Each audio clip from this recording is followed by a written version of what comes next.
I want to thank my good friend, Chairman Connolly, for holding this hearing and working closely with me on it.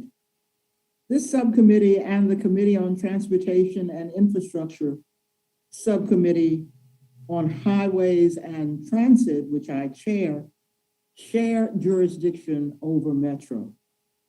Metro is essential for quality of life, equitable access to jobs and services, economic prosperity, the federal government, and reducing congestion and pollution in the District of Columbia and the National Capital Region.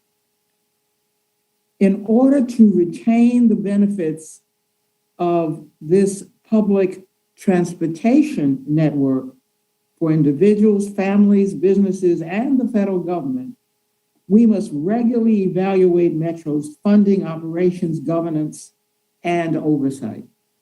Last year, widespread and longstanding Metro rail wheel alignment problems came to light following a frightening derailment and led to the suspension of more than half of the Metro rail fleet.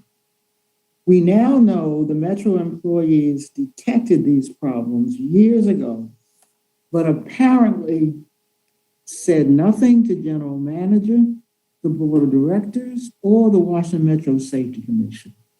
This is shocking. We need to learn why this information was not shared and what steps have been taken to ensure that such information would be shared in the future. In the coming years, Metro will likely face significant financial strain as federal COVID funding runs out.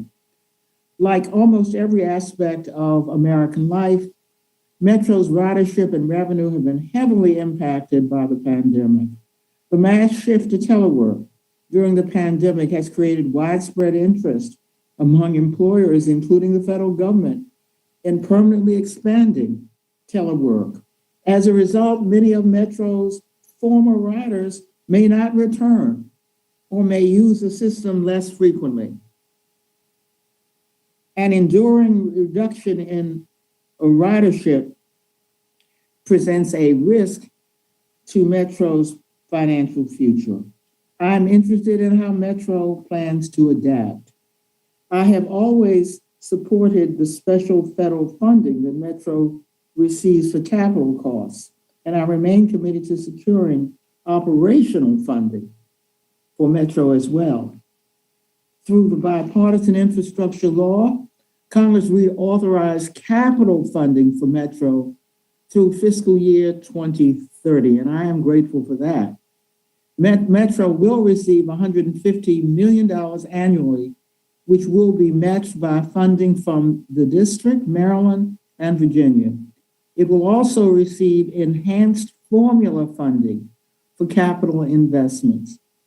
The infrastructure law also strengthens Metro's Inspector General. Our job now is to ensure these dollars and mandates improve regional travel and commutes. I look forward to working with the subcommittee to support and hold Metro accountable, and I thank you, Mr. Chairman. Thank you, Congresswoman Norton.